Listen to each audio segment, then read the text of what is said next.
Wessex Blades. Thanks for joining me again. I'm going to start on a Golok, okay, for Dave, and he wanted me to do the journey through the build. Now, obviously, to do that through the build is stopping and starting and setting up and let's do a damn good job of it. Okay, so I'm gonna have the tripod and the phone in such a way as to just catch what I'm doing through the various stages of a build. Because the Golok has got more to it, with all the things I do to it, than most other blades, I'm going to do two, just to justify the amount of time extra spent. Okay, the steel I use for these Goloks is CS75. Okay, CS75 is virtually the same as what Chris Kane's survival tool is in CS80. So in terms of composition, it's virtually the same thing, just a shade less carbon. As a spring steel, it's quite tough. Okay, a very resilient steel. With the heat treat that it gets, I then blowtorch the back. So I temper back the spine and handle in the midsection here, so I impart some spring back into it, because it's not a carver blade, this is a heavy working chopper, and just to eliminate that, throw a stone in the air, hit it with a piece of pallet wood, whack, you get in your hand, the actual shock, I just put that little bit of give back into the blade.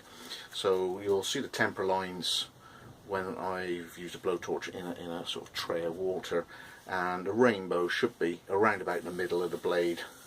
So the top would be tempered right back, but the blade edge and the main portion of the blade and a little bit inside will still be sort of 57 Rockwell with that lovely partial bainite, making it 10% tougher.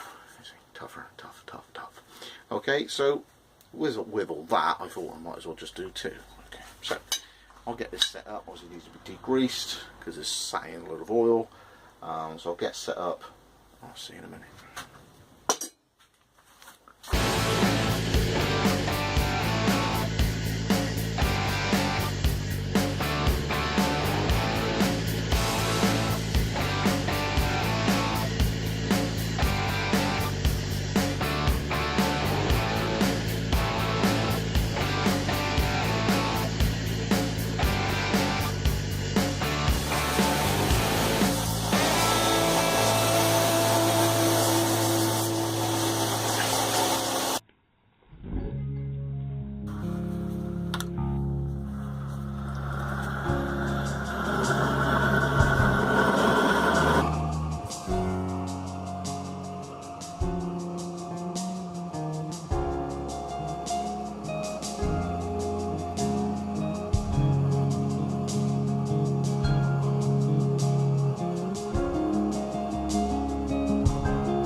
there's the rainbow colours. So everything that's still silver is still of the original heat treat.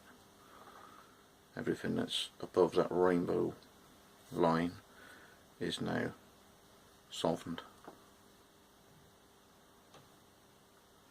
Gives me a little bit more leeway when I'm cleaning up the holes with Dremel through the pins. It's a little bit easier, obviously a little bit easier removing material. I think Dave's got size 11 hands, so the trick with the blank is I move things just a little bit on the stock removal just to give a little bit more span. My hands are about a 10 or 11, so if I just make it a little bit larger than that, he should have a decent span for his hand on the handle that I got a lot of leeway on. But that's basically the stage that I do on my Goloks, and I'll do on my Golok's ashes as well, big chunky ones.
stage, because the blades are slightly oiled from the pre-surface. You've got the black grit as it's flying off of the thing. There's a dash of water, so it's just making it like a slurry.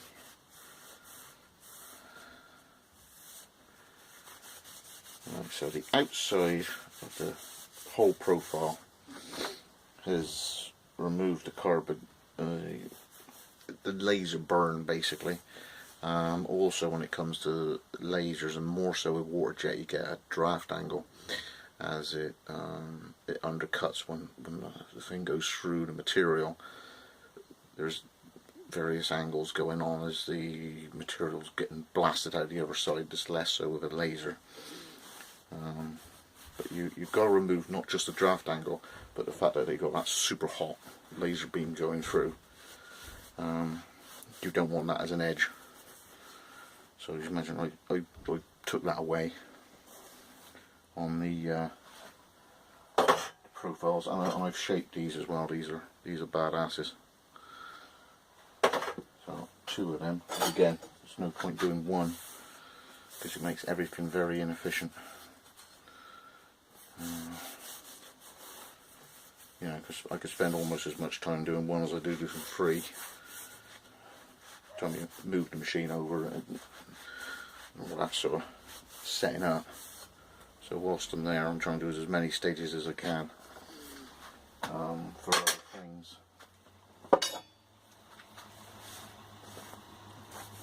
Right, so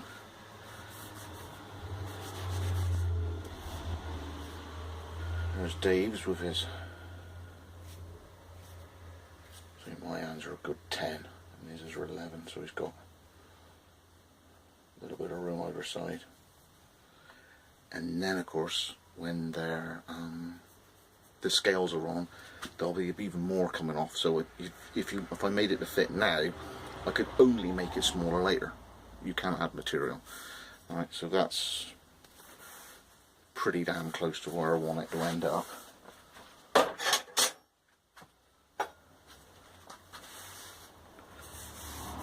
This one's got a bit less room, so this is more sort of normal sized.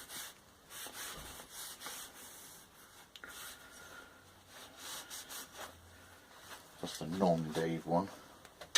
His name is on that one. And I got this one coming through for various reasons.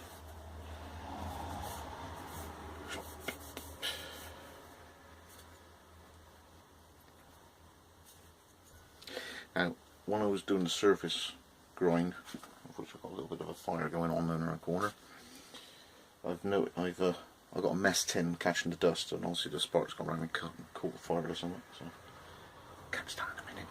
But train of thought.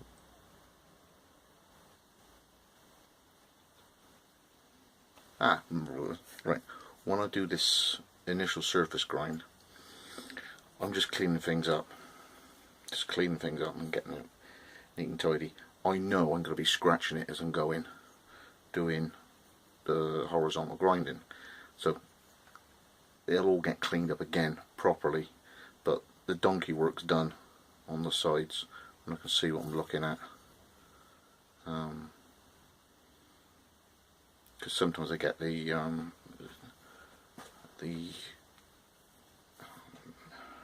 hardness test on it, so I've got to grind away that tiny weeny little knock, as it were, when they test the batch. Feel with my idler, it needed a bit of grease repacking.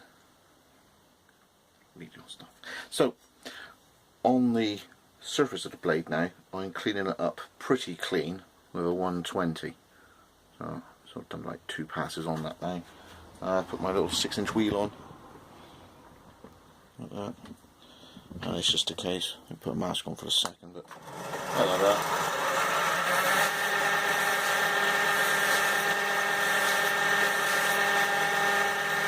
Slowly getting it cleaner.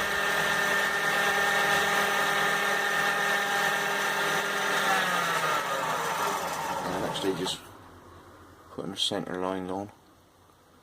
Just a case of black marker pen and using this rather than the metal, because it'll scratch the blade, I've just cleaned up. So it's a very nice clean piece of phenolic. I get the closest drill that I can, score it backwards and forwards. I end it with 2 tram lines very close together, which will give me the centre line for getting the grind to the centre of the stock. Alright, now the next stage is called something I got off of Gavco. It's called knocking off the 90s. So it's using a worn belt on the grinder, given the plunger start position on each blank. I'm going at it that way on, and I'm knocking off this 90-degree edge, so that the grit isn't getting smashed off the belt as bad, even though I am using a worn one. If I used a brand new belt and I went onto the thing at an angle, the first thing I do is just smash all the grit out of the actual the bond that holds it to the belt, and I'll ruin a new belt, and I'll hardly even get to doing much grinding. So I'm doing this thing called knocking off the 90s. So it's pretty simple. There's my grinder set to 90 degrees. Sound a bit rough at the moment.